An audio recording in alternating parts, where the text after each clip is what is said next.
Now, this is going to be very brief because we're running late. We've covered a lot of stuff. But I want to give you a feel for one particular culture. This is a tribe, we might use that word, in Africa called the Dogon. So the Dogon are in Mali. Here we are in sub-Saharan, but northern sub-Saharan, western Africa, along an escarpment, it's called, which is a cliff. Population about 250,000, mostly farmers. They're recent, arrived there 15th century.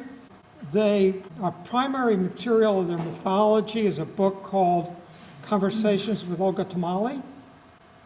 We architects are big into the Dogon. And they were discovered for architects by a Dutch architect named Otto van Eyck, who you'll be hearing about next year. And we'll get to why we're so interested in this, but we're fascinated by it being an integrated culture. So the basket, the house, the village, the universe are all organized along the same underlying principles. So the universe, the heaven is round, this world is square, and a basket has a round top and a square bottom. And if you made it the other way, the universe would collapse. And they like to believe that, but they're not dumb. But they are very into their culture. Now, here's Olga Tamale, interviewed by Marcel Guerre. And he's an elder who has described the rich mythology of this culture. Here's Otto van Eyck, Dutch architect, traveled there, worked with anthropologists, and presented these ideas for architects. Here's a guy named Lester Wunderman, a major figure in American advertising, and he's a big fan of the Dogon. He's an adopted honorary Dogon, and he has financed much of the Dogon collection. There's an excellent Dogon collection in the Metropolitan Museum. They are known for their art, very distinctive sculpture. You go to the 53rd Street in front of the Museum of Modern Art, and there's people selling all kinds of art, including African masks. And you'll be able to spot the Dogon if you just look a little bit. There'll be small pieces you might, if you're interested, be able to afford. Here's a catalog of the Met's collection. And the Dogon did something very clever. They located where there's no water, no gold, no oil, and no uranium. So they've been left alone. So their culture is still intact. They've got one problem, and that is one of these doors will go for about $20,000 on the Paris art market. So the Parisian art dealers swoop in every spring and buy up their art. So they have to keep working to keep their doors, new doors go up. And they could well afford Tupperware for those baskets instead of woven baskets. But they keep their culture. They're deliberate. Here is their village. This is stone, not mud brick, but stone. Lots of stone here along this escarpment. Does this look familiar? Has a feel to that Pueblo cliff dwelling we saw. But very different culture. This is a culture that is mythologically parallel to the Mycenaeans in the Iliad. So they're kind of a warrior masculine culture, unlike the... They have an elaborate mythology with several creations and numerous descents. You might recall in Greek mythology, there was the Gold Age, and then that collapsed, and then the Silver Age, and then the Bronze Age, and then the crappy Iron Age, that's us. So they have a similar multiple mythologies. In one of their ancestral worlds, people had no joints, so they couldn't get leverage, so they didn't have to work, because they couldn't work. The village is described as anthropomorphic, so I'm going to use that term about the Dogon. Meaning, conceptually, it reflects the human body. In actuality, it's a bit more random, but head, chest, arms, feet, etc. are symbolized by different building types in the village. And we're well into differentiation of building types. So we have granary houses, the Jinnah sanctuaries, menstrual hut, etc. So we're just going to look at a couple of these. So this is a Dogon house, and we see again this idea of anthropomorphism. Looks like a little person. Very, charming architecture. This is not part of the house. The house is right here, and this we'll see in a moment. This is the granary.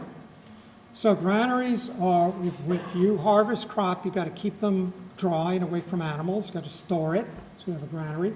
So off the ground to keep animals, pests out, and keep it dry. And then these very cute fiber hats or roofs. And again, I could buy big Tupperware bins to store their stuff. They very, very deliberately do not want to. This is the Bindu Shrine. And here we see twin towers and the entrance below. Something we're going to see again in Gothic cathedrals. And the idea, we'll see actually, you see it in Japanese temples. And so you're entering between pairs of opposites into a spiritual realm which is beyond opposites. This is the Toga Law, or the men's house, parallels these kivas. This is where the men hang out while the women do all the work. And here's our little Playboy pinups in the posts in their house. This is the woman's menstrual hut. Here's their Playgirl pinups, these little phallic creatures. So in many cultures, women are separate from society during their periods. Now, I want to show you some slides just to see how we want to, so that's it for the Dogon. So we're going to very brief here. But I want to show you some slides and talk about how we're going to think about this. So this is a depiction of a Zulu and Swazi wedding. So a Zulu man wants to marry a Swazi woman. He sent a messenger to the Swazi big man that he wants to marry a member of their tribe, and he says, no way. So our Zulu warrior has to kidnap him. He brings all of his warrior buddies. They're all in full regalia. Their SUVs are parked back here. Uncle Charlie's videoing the whole thing. She's in full regalia. Everybody's got their hats.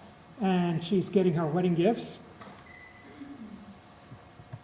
And on Monday, they're back at their jobs as account executives at American Express in a high-rise building in Johannesburg. So what do these cultures mean to people? How do we regard them? And the point we're making here is it's very complicated. So let's not stereotype anything, and let's think about how we want to understand these things.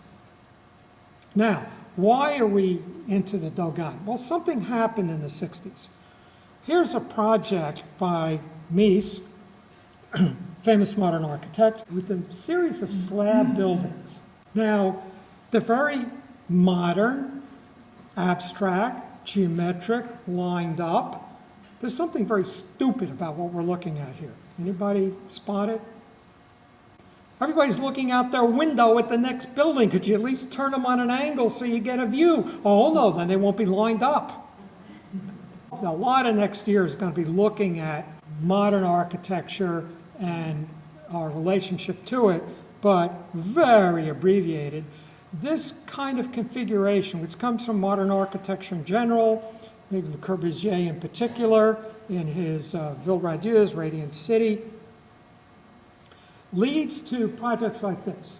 This is a very famous project called Pruitt-Igoe by a very famous modern architect, Yamasaki, who did the first World Trade Center, a major figure. And it was done during the booming of building large housing projects. So they built this thing, and it was such a disaster they had to dynamite the whole thing. And all over the United States, particularly in the Northeast where these housing projects were built, these things are being dynamited. And most of them are gone in Philadelphia. There was one by important modern architect Lou Kahn was dynamited in Philadelphia. In New York, they have been so well run that we've managed to keep our public housing in good shape, relatively, but it's been a disaster. So in the 1960s, there was a movement of saying, you know, this modern architecture that we've made for ourselves is so alienating. We don't have a sense of community. We don't have a sense of identity. And all kinds of books were written, like The Language of Postmodern Architecture, Form Follows Fiasco, Complexity and Contradiction in Architecture, Attacking Modern Architecture. And one thread of this said, you know what, let's look at, a lot of names for this, but one of them is indigenous architecture. Let's look at how people traditionally built and see that they might be much more responsive to our human needs. So this is a village at an oasis in North Africa, and look at how it blends with its landscape. It grows out of its landscape. It sort of picks up the form of its geography. Its materials blend. Here is another North African Islamic village. So this is the minaret with the call to prayer. And look how sort of concentrically the community is built around the minaret. Here, and there are just hundreds of these, there are a dozen books that I probably still have on my shelf that were important enough that you would have. Architecture without architects, on and on and on. One by Myron Goldfinger used to teach here on Mediterranean architecture. And he's got a picture on the back cover of himself on a camel going around photographing all this stuff. So here's a Greek village blended into the island, whitewashed to reflect the sun and the heat, these beautiful blue roofs sort of giving it an identity. The next village will have another color. Let's try to understand this. Where did we go wrong? They're thinking. Here we are in Iran with the wind houses, very dry, very hot, no electricity or air conditioning in these traditional cultures, particularly in the 60s when we were studying this. So in the basement, you'll have a pool of water, and then the prevailing wind is going this way, so these slant roofs lead to the air being sucked out, and it pulls air in, goes over the water, it's cooled, moistened, evaporative cooling, and then pulls the cool air into your home. So that's really cool. Top floor of Higgins Hall South had a fan that was about 10 feet in diameter on the floor that would rotate and pull the air from the cool basement of the building through the building. You see vents all over south in Higgins Hall that would pull that air into each room and then out. We got to get rid of that and put in air conditioning. So this interest in the Dogon at this time comes about as a part of that introspection. One of many books that looked at this, edited by Baird and Jenks, Meaning in Architecture. And one of the chapters is A Miracle of Moderation by Otto van Eyck, with essays by two of his colleagues who are anthropologists that worked with him on the Dogon. So they've got this basket house village universe is the title of their essay on the Dogon. Now, how do we react to, respond? What does this mean to us? How do we see, experience, interact with, learn from, relate to this material? 1984, Museum of Modern Art had a show called Primitivism in 20th Century Art. And a lot of the modern artists, very famously, for example, Picasso in Les Demoiselles d'Avignon, has these African-like masks on some of the figures in this painting. This is common throughout modern art of the time. And so this exhibit showed this work, showed some of these masks, and had photographs of the studios of these artists showing their personal primitive collections. So first thing they did is they put primitivism in quotes because they're not sure what they want to say about this. And the exhibit looked at, okay, what has been the influence on these indigenous cultures on modernism? The show immediately got attacked. Is it superficial? Is it just looking at the forms and not understanding these primitive cultures? Is there something more fundamental in our late modernism that relates to primitive cultures that is not just strong features in the masks? The major article in the New York Review of Books attacking the show for its lack of depth, article in the New York Times, the relationship between modern and tribal art is so loaded. I mean, it just blew up in their faces. That trying to sort it out means asking the most charged questions about 20th century art and life. And then it says, there's something else going on here. In fact, disgust with the trappings of society and longing for an art that was more direct and essential than inherited artistic and cultural values has been part of Western art in one form or another, at least since the Industrial Revolution. Point being, there's a long discussion here. Let's see how long. We associate the phrase noble savage with Jean-Jacques Rousseau. And he implies, you could get sophisticated about this, it's rather tricky, but that in a state of nature before ruined by civilization, people lived in a wonderful state in their interactions with each other. Somewhat earlier, Thomas Hobbes said, life in a state of nature is solitary, poor, nasty, brutish, and short. So, two totally contrary positions by major philosophers in the development of modern thought. Our takeaway. So with the Dogon, we see specialization, including in gender roles. We see building type differentiation. We see a symbolically integrated culture. We see anthropomorphic symbolism. And how do we view the Dogon? Romantically, as an example for us, or in need of development to become more like us? And how do we in the US and in academia define and regard even the word primitive? Thank you.